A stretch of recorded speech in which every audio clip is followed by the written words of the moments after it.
खिदमत में हाजिर हुआ हूँ और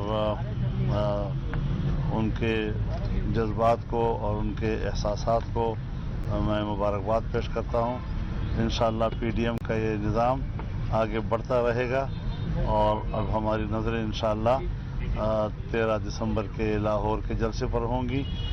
اس حوالے سے میں اتنا آپ سے عرض کر دوں کہ 8 دسمبر کو اسلام آباد میں پی ڈی ایم کا سربراہی اجلاس ہوگا جس میں پی ڈی ایم میں شامل تمام جماعتوں کے سربراہان شریک ہوں گے اور آئندہ کی حکمت عملی وہ پھر پی ڈی ایم کے سربراہی اجلاس ہی میں طے ہوگی. کوئی لانگ مارچ کا بھی ارادہ ہے اس کے بعد جلسوں کے بعد سر؟ میں نے عرض کر دیا کہ پی ڈی ایم کے اجلاس میں آئندہ کا جو بھی لائحہ عمل ہوگا وہ اسی میں انشاءاللہ طے کیا جائے گا اور لانگ مارچ چونکہ ہمارے تحریک میں ایک آخری آپشن کے طور پر ذکر ہے تو وہ ساری چیزیں ہمارے سامنے ہوں گی, تمام زمینی حقائق ہمارے سامنے ہوں گے.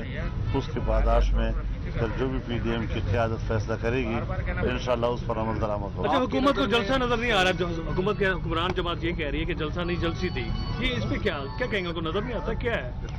ان کو پورے ملک کے عوام کچھ نظر نہیں آتے تو جلسہ کیسے نظر آئے گا؟ سر اب تک کے سر آپ کے جو جلسے ہوئے ہیں اس میں آپ سمجھتے ہیں کہ حکومت کو اس وقت تک آپ کتنے ایکسٹینڈ چاہ سکے ہیں یا کیا نتائج حاصل کر سکیں؟ دیکھیے, حکومتی رٹ ختم ہو چکی ہے اور اس وقت پاکستان میں اگر کوئی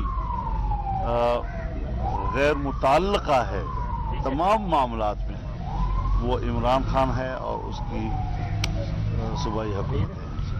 تو جب عوام کے معاملات سے اور حکومت نظام سے ہی وہ تقریباً لا تعلق ہو گئے ہیں, یہ ہے پی ڈی ایم کا اور عوام کی تحریک کا نتیجہ کس طرح حکومت اس وقت ایک غیر مؤثر چیز بن گئی. اچھا گلین صاحب, پہلے سے مریم بی تھی میدان میں, اب آشا بھٹو زرداری صاحبہ بھی آ گئی ہیں, کیا سمجھتے ہیں اچھا انیشیٹو ہے, اس سے کیا نتائج حاصل ہوں گے؟ بسم اللہ الرحمن الرحیم. میں سب سے پہلے مولانا فضل الرحمان صاحب صدر پی ڈی ایم اور ہمارے کے پی کے صدر ثابت تشریف فرما ہیں ان کو ویلکم کرتا ہوں کہ آج مولانا صاحب نے تشریف لا کر یہاں ہماری بہت عزت افزائی کی ہے اور انہوں نے ہمیں مبارکباد بھی پیش کی ہے, میرے بچوں کو بھی مبارکباد دی ہے, قاسم کی رہائی کے لیے بھی مبارکباد دی ہے. تو ہم بھی ان کے مشکور ہیں اور صرف میں ان سے گزارش کروں گا کہ ہم پی ڈی ایم کے بہت مشکور ہیں کہ انہوں نے جو جلسے پہلے ابتدائی طور پر 6 جلسے منظور کیے تھے تو پاکستان پیپلز پارٹی کے چیئرمین بلاول بھٹو صاحب نے ریکویسٹ کی تھی کہ 2 جلسے جو ہوں گے وہ ہم سے ریلیٹڈ ہیں پاکستان پیپلز پارٹی سے. ان میں ایک سانحہ کارساز کراچی میں جو 18 اکتوبر کا تھا تو وہ ہمیں ریکویسٹ کی ہم نے پی ڈی ایم سے وہ جلسہ کرنے کا, ہمیں آپ یہ ہوسٹ بننے کا موقع دیں. تو میں مشکور ہوں کہ انہوں نے ہمیں ہماری ریکویسٹ مانی اور ہم نے جو وہ تھا سانحہ کارساز جس میں 200 لوگ شہید ہوئے, وہ گمنام سپاہی تھے. پی ڈی ایم کے حوالے سے مولانا فضل الرحمان اور یسر زرگانی پریس کانفرنس کر رہے تھے. انہوں نے کہا ہماری نظر 13 دسمبر کے جلسے پر ہوگی, حکومت کو بڑا چیلنج دیا ہے. دوسرا انہوں نے ریکویسٹ کی کہ ایک موقع ایسا ہے یوم تاسیس پاکستان پیپلز پارٹی کی 30 نومبر کو, اور اس پہ بھی انہوں نے گزارش کی کہ یہ موقع بھی ہمیں دیا جائے کہ ہم اس کی میزبانی کریں. تو اگین میں پی ڈی ایم کا قیادت کا سب کا مشکور ہوں کہ انہوں نے ہمیں یہ موقع دیا, اور اس کے لیے اب اہلیان ملتان میڈیا کے لوگ سب جانتے ہیں کیا کیا مشکلات آئیں کہ بجلی بند, پانی بند اور ادھر دکانیں بند, کھانا بند, کیٹرنگ والے بند اور ٹرانسپورٹ بند اور जितने कारकुन थे पीडीएम के उनको जेलों में डाल दिया गया और उनके साथ सख्तियां की गई कि एफिडेविट साइन कराया गया। ये आपके इल्म में लाना चाह रहा हूँ, जिस पे लिखा कि अगर कोई जलसे पे जाएगा 10 लाख तावान देगा हुकूमत पंजाब को। ये पहली दफ़ा हमने सुना था। और इस हद तक जिन्होंने ट्रांसपोर्ट वालों ने एडवांसेस भी दिए वो भी वापस आकर छोड़ गया कि जी हम आपको ट्रांसपोर्ट नहीं दे सकते। इन हालात में मैं सलाम पेश करता हूँ पीडीएम के कारकुनों को जिन्होंने इन नामसाइद हालात में ये जलसा किया और कामयाब किया। और आपको मैं साथ साथ बताता चलूँ, मौलाना साहब को पहले भी पता है कि जलसे से कबल कोई तकरीबन 1500 कारकुन वो जलसा गाह में पहुंच चुके थे किला कोना कासिम बाग में। अब वहाँ न बिजली न पानी न इंतजामात न कुछ चीज़ थी और बिजली के बगैर हमने जलसा आपने देखा कल किया। और इन तमाम पकड़ धकड़ के बावजूद जब सब लोग यहाँ आए तो अब कुछ वज़रा के बयान आना शुरू हो गए हैं कि ये गलत फैसला हुआ था। तो भाई आप गलत फैसला अगर हुआ था, किसी ने भी किया था, सूबाई गवर्नमेंट ने किया था, फेडरल गवर्नमेंट ने किया था, तो ये तो सिलसिला एक हफ्ते से चल रहा है। एक हफ्ते से पकड़ धकड़ हो रही है। अभी भी हमारे लोग जेलों में हैं। 14-14 साल के बच्चों को भी जेल में डाला गया है। तो मतलब ये तो बहुत ही, इतना तो कभी डिक्टेटरशिप के टाइम पे भी इतना नहीं हुआ जो अब कर रहे हैं ये। तो अब वो कहते हैं कि ये जलसी है।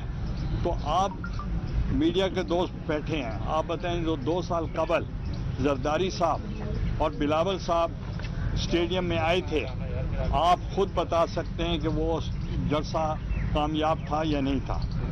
तो वो इतना बड़ा जलसा था कि मैं समझता हूँ कि बहुत बहुत बड़ा जलसा था।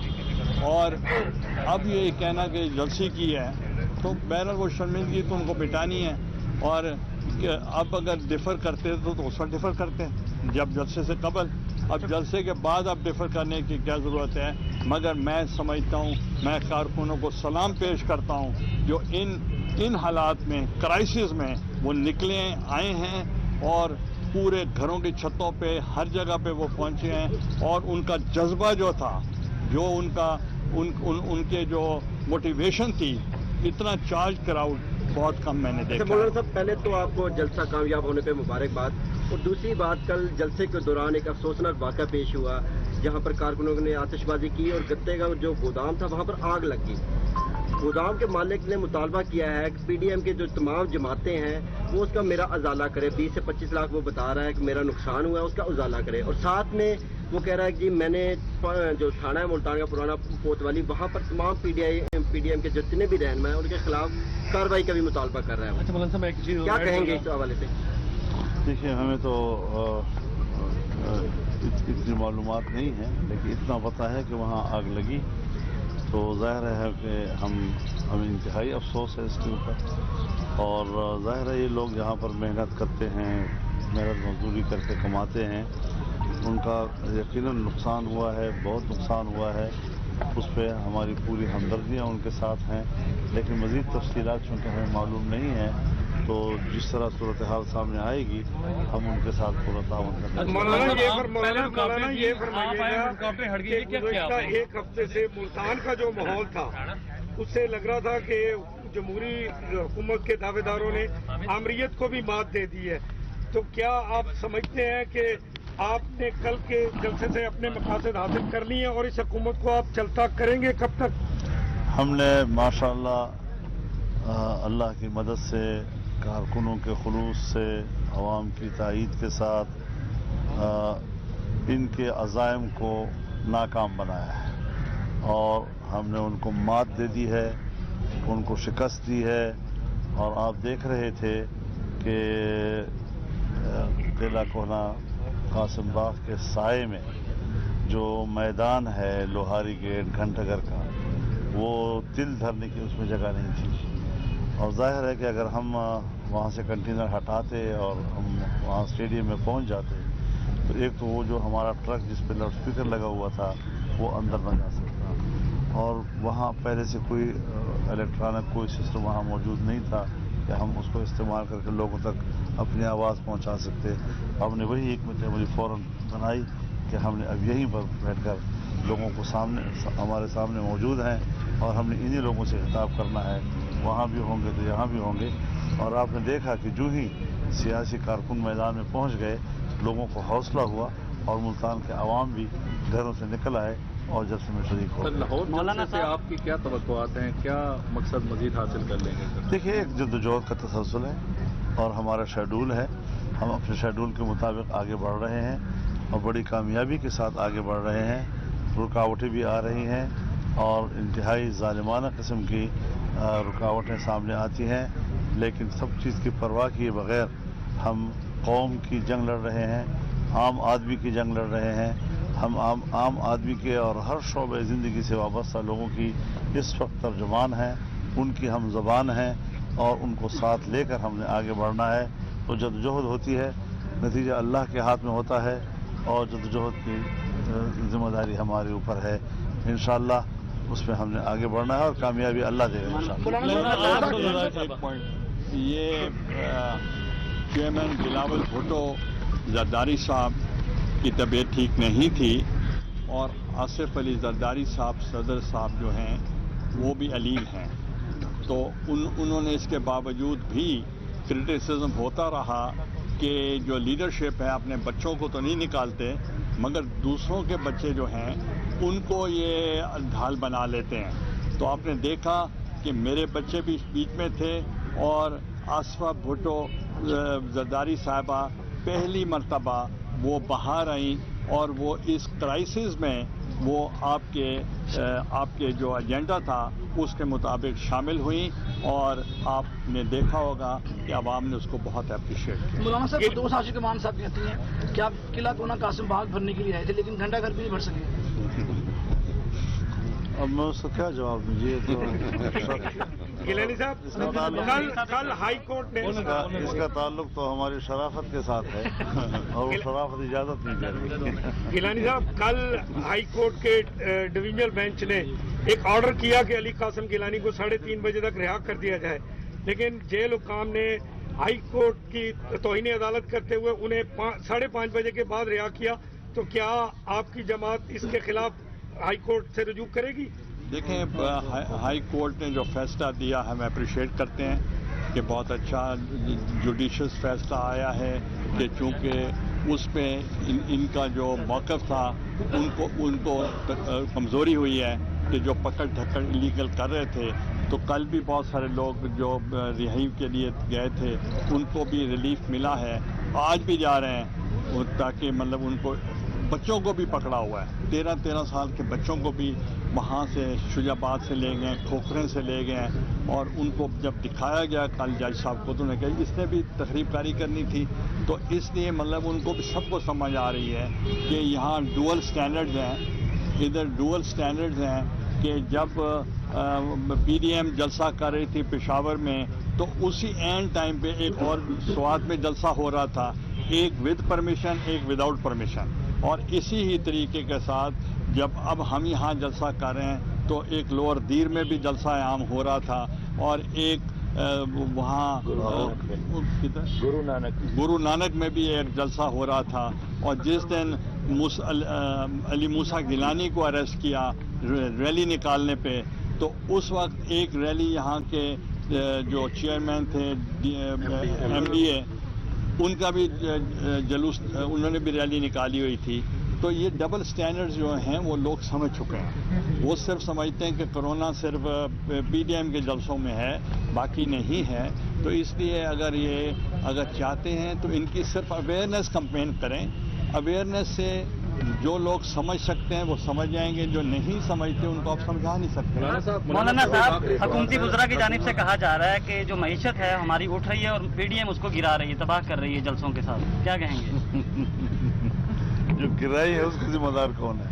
ठीक है मौलाना यानी साहब, जहाँ हमारा GDP 5.5% था और अगले साल के लिए हमने उसका हदफ 6.5% रखा था, वो इनकी हुकूमत आती ही पहले साल में 1.8 पे आ गया और दूसरे साल में 0.4 पे चला गया और पाकिस्तान की तारीख भी इस सतह पर नहीं आया है। उठान वाली बात कौन सी है? यानी देखिए, मायाशी पॉलिसियाँ जब हुकूमत के लेवल पर बनती हैं तो कई साल गुजरते हैं जब उसके असरात आम आदमी तक पहुंचते हैं। यहाँ तो इधर से हुकूमत बनी, इधर से आवाम के ऊपर उनकी पॉलिसियों के असरात मुरतब शुरू होने लग गए। तो इस महंगाई को आप क्या करेंगे? गरीब आदमी की जो क़ुव्वत ख़रीद है वो जवाब दे गई है, उसका क्या करेंगे? दवाइयाँ कहाँ कहाँ पहुँच गई, कितने 100 गुना ज़्यादा कीमतें उसकी बढ़ गई हैं। आपका इफरात ज़र क्या कहाँ तक पहुँच गया है, आपकी बरामदात की पोजीशन क्या है। अब ये सूरत हाल ऐसी है कि जैसे कोई आदमी कहे कि जी रोड के ऊपर एक आदमी बैठा है और भूख के हाथों जो है वो बिलक रहा है, और कोई दूसरा आदमी गुजर कर उसे कहता है कि पीछे से एक आदमी आ रहा है, वो कुछ रोटी आपके लिए ला रहा है। ये है इशारा उसकी माशी बेहतरी का। मौलाना साहब, जलसों के दौरान आपके साथ कोई मुज़ाकरात हुए हैं या कोई बीच में आया है, या आगे जलसा जो आखिरी आपका होने जा रहा है उसमें कोई अगर आपके साथ मुज़ाकराती तौर पे आते हैं मामलात हुकूमत और आपके दरमियान, तो आप समझते हैं कि अपनी पोजीशन है ऐसी? देखिए, इस वक्त तक तो हमारा स्टांस ये है कि हम हुकूमत के साथ किसी किस्म के कोई मुज़ाकरात करने को तैयार नहीं है। हमने तमाम इम्कानात जो है वो मुस्तरद कर दिए हैं, लेकिन ताहम आइंदा मुस्तकबिल जो है उसका दारोमदार मैंने पहले भी अर्ज़ किया कि पीडीएम जिस तरह हालात बनाएगी और फैसले करेगी उसके मुताबिक हम आगे। सर, इसराइल को तस्लीम करने की बातें हो रही है सर, इसराइल को तस्लीम करने की बातें हो रही है सर। देखिए, यहाँ पर एक गैर माकूल चीज़ जो पूरी दुनिया में फैली हुई है, इसराइल को तस्लीम करना उम्मत मुस्लिमा का फ़र्ज़ है, उसके हुक्मरान का भी, उनकी जमातों का भी, उनके अफराद का भी, कि वो फ़िलिस्तीन को तस्लीम कराने की बात करें। हम फ़िलिस्तीनियों को भूल बैठे हैं, हम फ़िलिस्तीन को तस्लीम कराने की बातें कर रहे हैं। ये क्या तरजीहात हैं हमारी? क्यों हमारी तरजीहात तब्दील हो गई हैं? और उम्मत मुस्लिमा इतनी मरूब क्यों है, इतने दबाव में क्यों है कि एक तरफ हम मोदी को कश्मीर दे रहे हैं और दूसरी तरफ हम यहूदियों को इसराइल दे रहे हैं, फ़िलिस्तीन दे रहे हैं। हम फ़िलिस्तीन की आज़ादी की बात करें, बैतुल मक़दस उसका दारुल खिलाफा हो, इसकी बात करें। क़िबला अव्वल ये जनाब रसूलुल्लाह सल्लल्लाहु अलैहि वसल्लम का तोहफ़ा है उम्मत को, और क़िबला अव्वल हज़रत उमर रज़ी अल्लाह ताला अन्हु कि वो अमानत है जो उम्मत के हाथ में है, और क़िबला अव्वल सलाहुद्दीन अय्यूबी की अमानत है जो उसने उसकी चाबियां लेकर फतह करके उम्मत के हवाले किया। आज हम अपने पूरे तारीख को की नफ़ी कर रहे हैं, आज हम उसको भूल बैठे हैं। आज अमेरिका ने एक अक़वाम मुत्तहिदा की करारदादों के मुताबिक मुतनाज़ इलाका, वहाँ पर सफारत खाने का ऐलान कर रहा है। ये तो पूरी दुनिया के कानून में नहीं है, ये तो जबर है, ज़बरदस्ती है। लिहाजा सबसे पहले बात की जाएगी तो फ़िलिस्तीन की होगी, उसकी आज़ादी की होगी, उसकी खुद मुख्तारी की होगी, उसकी दारुल हुकूमत की होगी। उसके बाद फिर देखें दुनिया अब किस नतीजे पर पहुँचती है, इसराइल का क्या बनता है क्या नहीं बनता। लेकिन ये बहुत गलत तरजीह है कि हम इसराइल तस्लीम की बातें कर रहे हैं और फ़िलिस्तीन का लफ्ज़ नहीं इस्तेमाल कर रहे, जबकि जंग ही हमारी है कि हमारे इलाके पर काबिज़ है। रसूलुल्लाह सल्लल्लाहु अलैहि वसल्लम ने फरमाया, अखरुजुल यहूद मिन जज़ीरतिल अरब, जज़ीरे अरब से यहूदियों को निकाल बाहर कर दो। और फिर फतह खैबर के बाद निकाल बाहर किया, और यहाँ तक कि दर बदर हो गए। फ़िलिस्तीन अंबिया की सरजमीन है, फ़िलिस्तीन अरबों की सरजमीन है, और जब से पैदा हुई है ये मुसलमानों की सरजमीन है। उस पर यहूदियों ने कब्जा किया है। और 1940 की पाकिस्तान की करारदाद, 1940 की करारदाद पाकिस्तान का ये हिस्सा है कि यहूदियों की जो नई बस्तियां बन रही हैं ये नाजायज़ है, और पाकिस्तान इस फ़िलिस्तीनियों के शाना बशाना खड़ा रहेगा। एक तरफ तो ये सूरत हाल है, कायद आज़म ने 47 की करारदाद में इसको डाला है। फिर उसके बाद जब सन 48 में इसराइल बनता है तो उसका वज़ीर आज़म अपनी पहली खारजा पॉलिसी में सबसे पहली बात ये करता है कि हमारी खारजा पॉलिसी की तरजीह अव्वल ये होगी कि दुनिया की सरजमीन पर और उसके जोग्राफिए पर नया उभरने वाला इस्लामी मुल्क, उसका खात्मा हमारी खारजा पॉलिसी होगी। कहाँ उनके वो अज़ाइम पाकिस्तान के बारे में, कहाँ पाकिस्तान का मौक़िफ़ वहाँ फ़िलिस्तीनियों के हवाले से, आज हम उसकी भी नफ़ी कर रहे हैं। तो ये पाकिस्तान के असास की नफ़ी है। हमने कश्मीरियों की नफ़ी कर दी, हमने फ़िलिस्तीनियों की नफ़ी कर दी। क्या पाकिस्तान मुसलमानों के हकूक़ के तहफ़्फ़ुज़ के लिए बना था या उनको दफन करने के लिए बना था? लिहाजा पाकिस्तान के असास को हम छेड़ रहे हैं और बानी पाकिस्तान के बुनियादी असासी नज़रिए को हम नफ़ी कर रहे हैं। तो ये बड़ा हसास मामला है, इसके दूसरे पहलू को भी देखा जाए। तरजीह ये है कि फ़िलिस्तीन को तस्लीम करना है या नहीं। मौलाना ये फरमाया आपने कश्मीर की बात की, तो इस वक्त हम खारजा महाज पर हुकूमत कहाँ खड़ी है कश्मीर के हवाले से? खार जमात पर हुकूमत है ही नहीं, बस खत्म हो गई बात। आपने सवाल किया है कि आसिफा भुट्टो जरदारी साहबा लाहौर जलसा में आएंगी या नहीं आएंगी, क्योंकि वो यहाँ तशरीफ़ लाई थी अंडर क्राइसिस। उनके भाई साहब की तबीयत ठीक नहीं थी और इंशाल्लाह वो ठीक हो जाएंगे और वहाँ जो पीडीएम के फैसले के मुताबिक जो जलसा होगा वहाँ चेयरमैन बिलावल भुट्टो साहब शरीक। बहुत शुक्रिया। पीडीएम के हवाले से मौलाना फजल रहमान और यूसुफ रज़ा गिलानी प्रेस